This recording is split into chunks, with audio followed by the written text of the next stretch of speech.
If I go back to work after having a baby, I'm a career-driven, money-hungry feminist who doesn't have my priorities in place. If I should stay home after having a baby, I'm a naive, backward-thinking woman who foolishly places all her financial security in the hands of a man.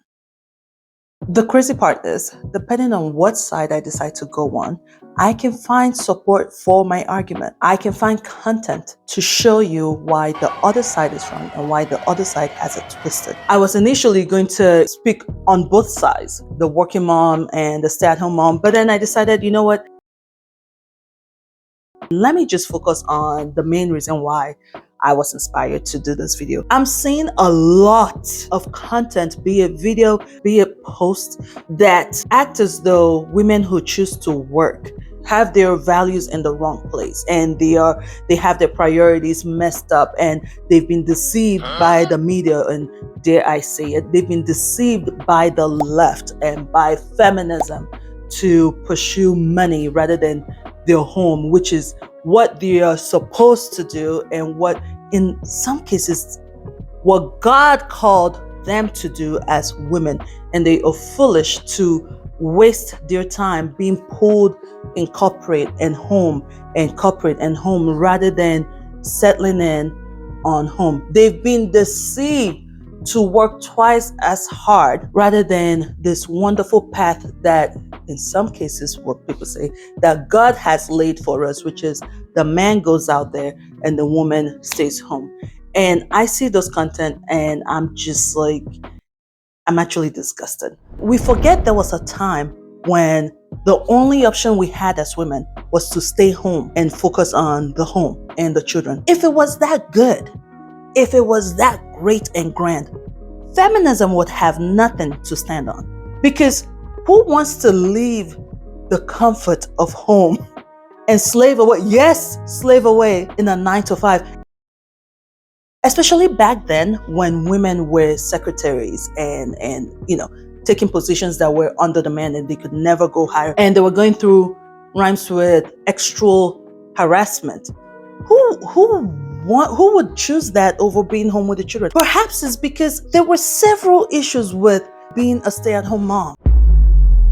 So when a woman chooses to work rather than stay home when they can afford to stay home, maybe it doesn't have to do with she doesn't value her home. Perhaps she values her children and also values her career. And what is wrong with that?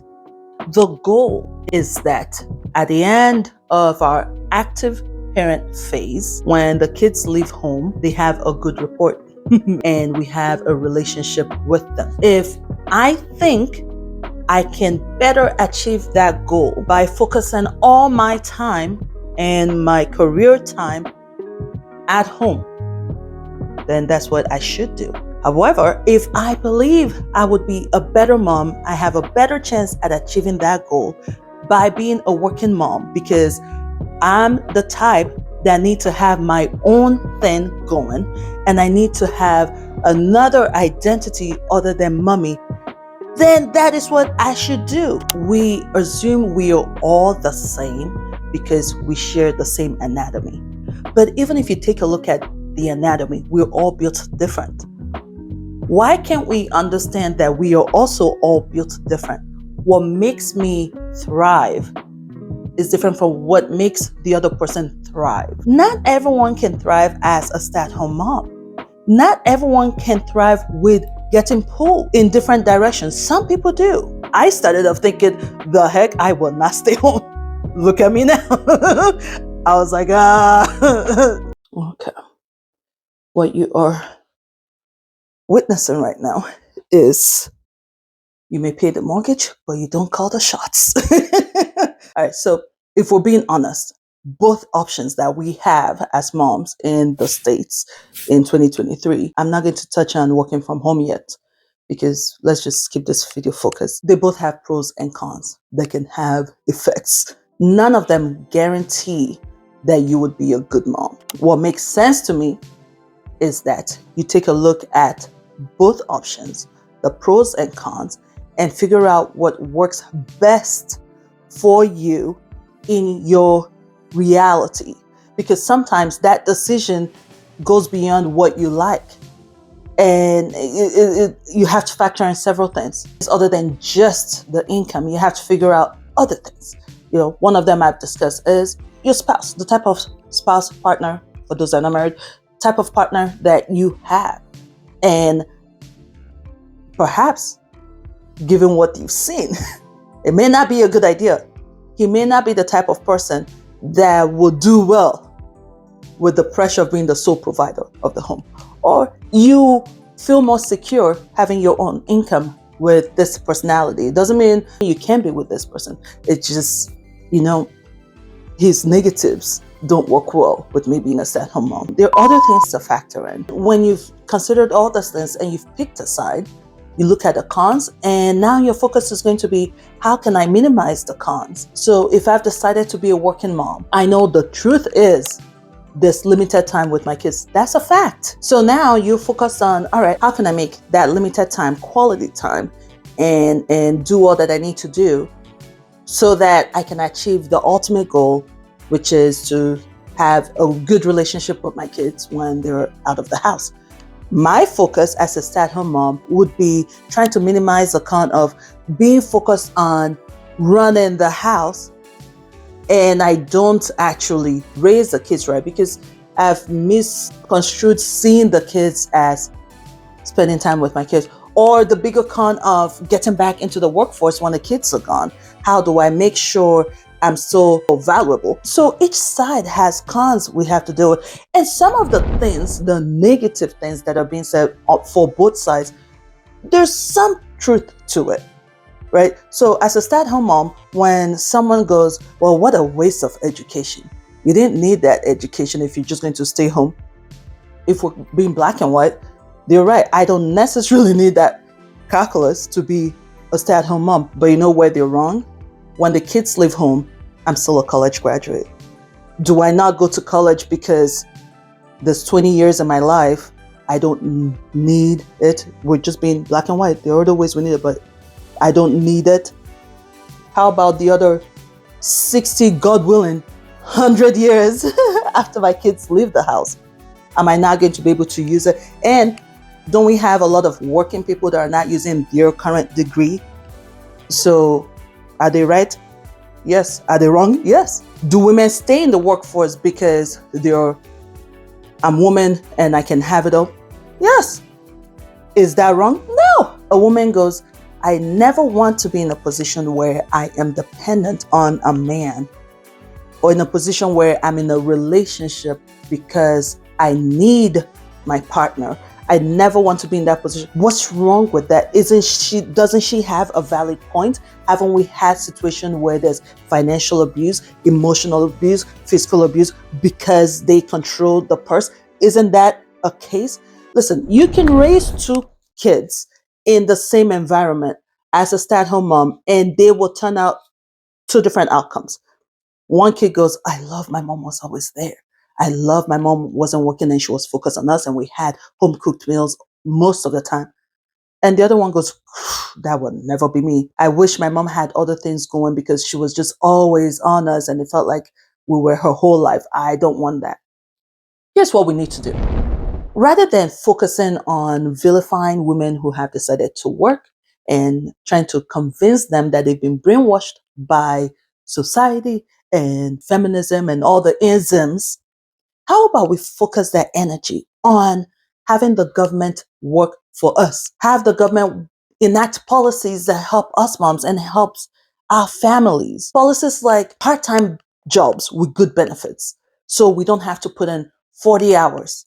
If we don't want to, we can cut down our expenses and thrive off part-time. How about fixing this whole school district thing so that I don't have to buy an expensive home to get a good school district? How about that? How about affordable homes with a good school district? How many times can I say this? How about that? How about affordable healthcare? How about some sort of policy that will help stay-at-home moms re-entering the workforce? How about, listen, this is a small brain. I'm just giving examples. How can we fix the problem of working moms going into the workforce so that if I'm looking at being a stay-at-home mom and I'm weighing my pros and my cons, and I go, I don't lose that much with being home. Or, I can work and still spend time with the kids because I don't have to work so many hours. And don't tell me, oh no, we need to work 40 hours a week for the economy. And that's the math that's been done to keep the economy thriving. Nonsense. Because there was a time, it wasn't 8 hours a day. And what president was that signed it into law that it should be 8 hours a day? And to me, if it's what we, the people, want, we can get it done. Because after all, I mean, we're just coming out of what? The ruling that has been the ruling by the highest court in the land for over 50 years, and that got changed. So we can do what we want to do if we want to do it. What I hope you get out of this video is, if you were one of those people who look at working moms and look at them as though they don't have their heads screwed on right, stop. Two, if you were feeling guilt or shame, it's actually you I'm doing this video for. If you're feeling guilt or shame that you're having to work rather than be home for whatever reason, be it the income is not enough, be it you've tried being home, it's not working, stop it. Do what you can with what you have, right? I decided to stay home. But if at any point I can no longer stay home, be it because, you know what, I can't do this anymore, whatever reason, I will go back to work and just know, okay, here's what I need to make sure I work on. Just like how being a stay-at-home mom does not make me the best mom and does not mean my kids are getting the best experience. I have to constantly work on that to make sure you're getting the best experience and I'm being a good mom. So stop letting shame and guilt get to you. It's a waste of time. You were where you are. You were doing what you can do with what you have. So get rid of the guilt, get rid of the shame. I don't even know why you're feeling shame. Stop it. Okay? And then the third person I'm making this video for, and I hope you get something out of this, is if you're still in that place where you're trying to make a decision which way to go, do not, and you should not, let someone else determine what you do. Get your pros and your cons. See how that works for you, what works best for you with your reality, and then make a decision. And when you make your decision, stand up straight, do it with your full chest. Some of us fuller than others, but do it with your full chest and go, okay, this is what I've decided to do. Stick with it. Do not go vilify those who choose orderly, because now you've got your points on why you chose your decision. Don't go vilify those who choose the opposite. And then work on, the cons of your decision so that you still achieve the ultimate goal, which is to be a good parent to your children and maintain a good relationship with them when this is all said and done. Okay? All right. Well, let me get off my soapbox. I hope you've enjoyed it. I hope you get something out of it. And I don't like doing something for just one person. But if someone stops feeling guilt, then it's worth it. And thank you all so much for watching. If this channel is your kind of thing, then go ahead and subscribe. If not, then just give me a thumbs up and I'll see you when I see you. For the rest of you, I will see you in the next video. Bye.